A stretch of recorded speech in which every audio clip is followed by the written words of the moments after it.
যে রজব মাস আল্লাহ তাআলার কাছে অত্যন্ত দামি।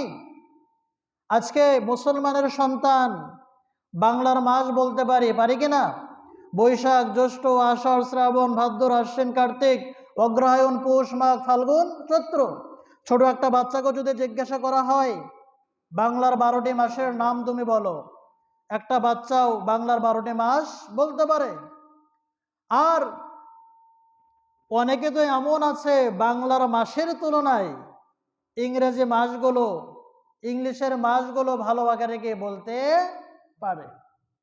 এখানে আপনারা যারা উপস্থিত হয়েছেন আপনারাও ইংলিশ এবং বাংলা মুখস্থ আছে কিনা?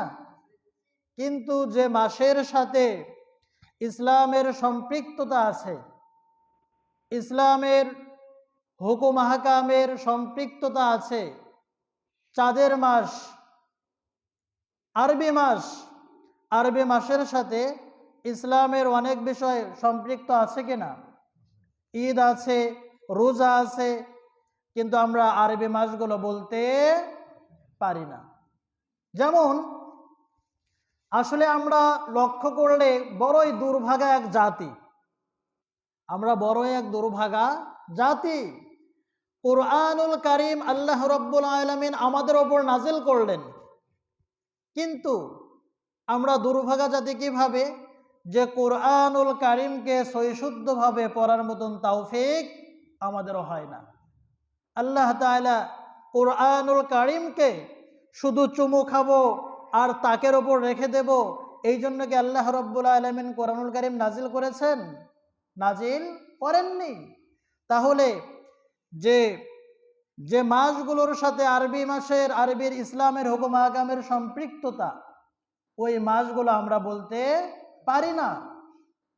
এখানে আপনারা যারা আছেন, যদি আমি প্রশ্ন করি কারা কারা আরবিতে 12টি মাস বলতে পারবেন, তাহলে আরবিতে 12টি মাস বলতে পারবেন? কেউ আছেন এখানে আরবিতে 12 মাস বলার মতন? তাহলে চিন্তা করে দেখেন। হ্যাঁ, দেখবেন তাহলে আরবিতে 12 মাস বলার মতনও লোক এখানে নাই। আচ্ছা দেখে একবার আমার সাথে পড়েন তো। মুহররম, সফর, রবিউল আউয়াল, রবিউল আখির, জমাদাল উলা, জমাদাল উখরা, রজব, শাবান, রমাদান, শাওয়াল, জিলকদ, জিলহজ্জ। তাহলে আমরা কোন মাসে এখন আছি? রজব মাসে। আমরা কোন মাসে আছি? রজব মাস। রজব মাসের পরের মাস হলো শাবান। রজবের পরে কি মাস?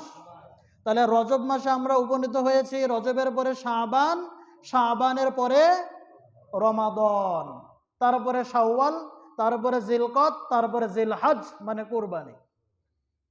তাহলে রাসূল পাক সাল্লাল্লাহু আলাইহি ওয়াসাল্লাম যে কথা বলতেছিলাম, আমরা দুর্ভাগা জাতি কিভাবে? কোরআন আমাদের ওপর নাজিল হয়েছে কিন্তু কোরআন নিয়ে আমাদের গবেষণা নেই। অথচ মুসলিমরা তারা কোরআনুল কারীমের ওপর গবেষণা করে তারা মুসলমান হয়ে যাইতেছে। বলেন সুবহানাল্লাহ। কিন্তু আমরা তাহলে কেমন দুর্ভাগা জাতি, কোরআনুল কারীমকে শুদ্ধ করে পড়তেও পারি না। তাহলে বুঝতে পারলাম আমরা যে মাসে আছি এই মাসের নাম রজব, তারপরে শাবান, তারপরে রমাদান। এই রজব মাসে রাসূলুল্লাহ সাল্লাল্লাহু আলাইহি ওয়াসাল্লাম আমাদেরকে দোয়া শিখিয়ে দিয়েছেন। কি শিখিয়ে দিয়েছেন? দোয়া। রাসূলুল্লাহ সাল্লাল্লাহু আলাইহি ওয়াসাল্লাম বলেন, যখন রজব মাস তোমাদের মাঝে উপনীত হবে, রজব মাস তোমাদের কাছে চলে আসবে, তখন তোমরা এই দোয়াটা পড়বা। কোন দোয়া? আল্লাহুম্মা বারিক লানা ফি রজব ওয়া শাবান ওয়া বাল্লিগনা রমাদান। দোয়াটা আমরা সকলে মুখস্থ করে নেব। আল্লাহুম্মা বারিক লানা ফি রজব ওয়া শাবান ওয়া বাল্লিগনা রমাদান।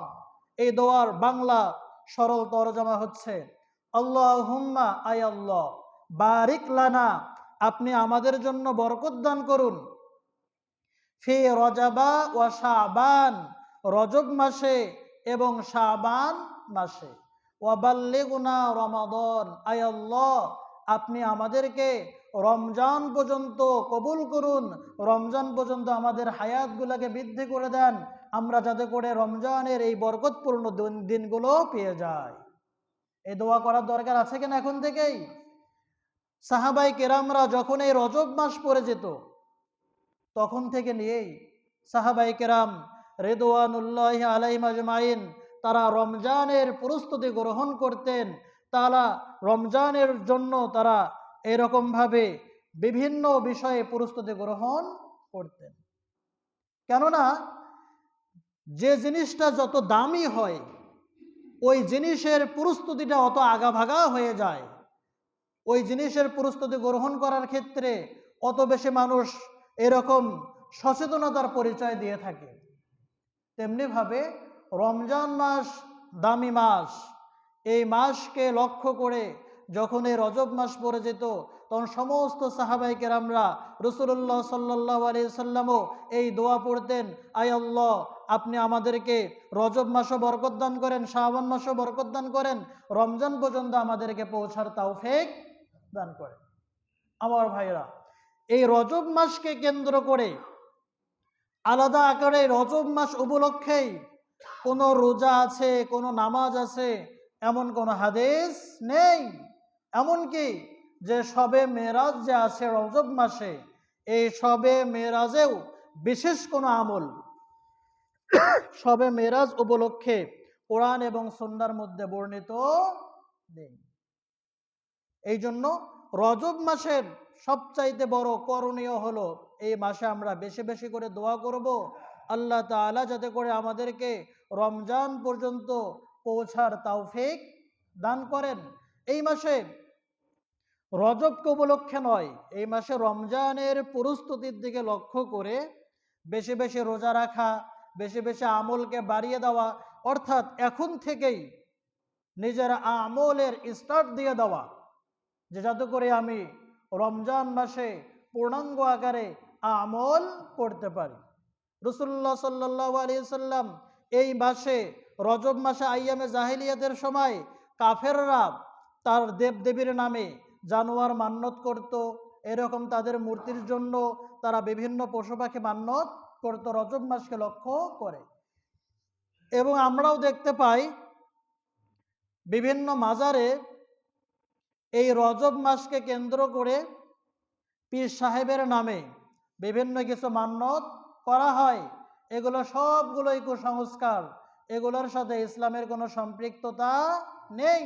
কোরআন এবং সুন্নাহর মধ্যে রজব মাসকে কেন্দ্র করে এইভাবে কোনো পীরের নামে মান্যত করা, কোনো মাজারে মান্যত করা, কোনো ব্যক্তির নামে এরকম পশুকে জবাই করা, এগুলোর সাথে ইসলামের কোনো কি নাই, সম্পৃক্ততা নেই।